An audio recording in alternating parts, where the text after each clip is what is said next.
नमस्कार मित्रांनो, स्वागत आहे तुमचं पुन्हा एकदा स्पर्धा कट्टा या आपल्या मायबोली मराठी युट्यूब चॅनलवर। तर बघा, एमपीएससी परीक्षा 2026 साठी इम्पॉर्टंट अपडेट आलेली आहे, नवीन प्रसिद्धी पत्रक आलेलं आहे।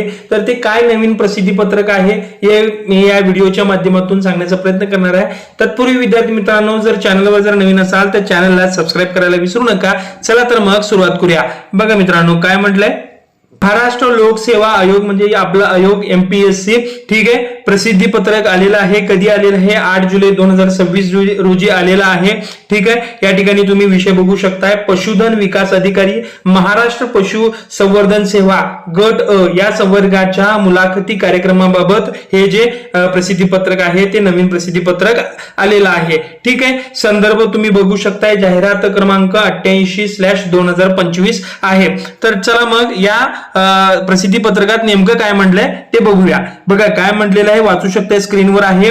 उपरोक्त नमूद संवर्गाच्या पदभरती करिता महाराष्ट्र लोकसेवा आयोगाकडून आयोजित करण्यात आलेल्या चाळणी परीक्षेअंतर्गत मुलाखतीकरिता पात्र ठरलेल्या उमेदवारांच्या पहिल्या टप्प्यातील मुलाखती या कधी होणार आहेत? बघा या ठिकाणी बघू शकताय, 27 जुलै 2026 ते 7 ऑगस्ट 2026 या कालावधीत आयोगाच्या नवी मुंबई सीबीडी बेलापूर कार्यालय येथे आयोजित करण्यात येणार आहेत। पुढील टप्प्यातील मुलाखती कार्यक्रमा यथावकाश आयोगाच्या संकेतस्थळावर प्रसिद्ध करण्यात येईल असं त्यांनी सांगितलेलं आहे। दुसरा पॉइंट बघा त्यांनी काय म्हटलेलं आहे, या ठिकाणी दुसरा पॉइंट बघा, मुलाखतीच्या वेळेस अर्जात दावा केलेल्या पुष्ट्यर्थ आवश्यक सर्व जे मूळ प्रमाणपत्र, गुणपत्रिके इत्यादी सादर करणे अनिवार्य आहे।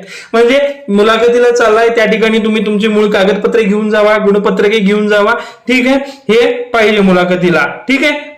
तिसरा पॉइंट बघा, मुलाखतीचा उमेदवार निहाय कार्यक्रम स्वतंत्रपणे प्रसिद्ध करण्यात येत आहे, ठीक आहे। या ठिकाणी ही माहिती तुम्हाला समजली असेल। बघा, पशुधन विकास अधिकारी यामध्ये तुमचं एक्झाम मध्ये सिलेक्शन झालं असेल आणि तुमची जर मुलाखत आहे तर ती मुलाखत 27 जुलै 2026 ते 7 ऑगस्ट 2026 कुठे होणार आहे? मुंबई सीबीडी बेलापूर कार्यालय येथे आयोजित करण्यात आले आहे। तुम्ही जाताना तुमच्या बरोबर मुलाखतीच्या वेळेस अर्जात जे तुम्हाला मूळ कागदपत्र, प्रमाणपत्र सांगितले होते ते घेऊन जा, ठीक आहे। विद्यार्थी मित्रांनो, हीच महत्वाची अपडेट होती। चला तर मग भेटूया पुढच्या वेळी अशाच एका नवीन अपडेटेड व्हिडिओ मध्ये। धन्यवाद मित्रांनो।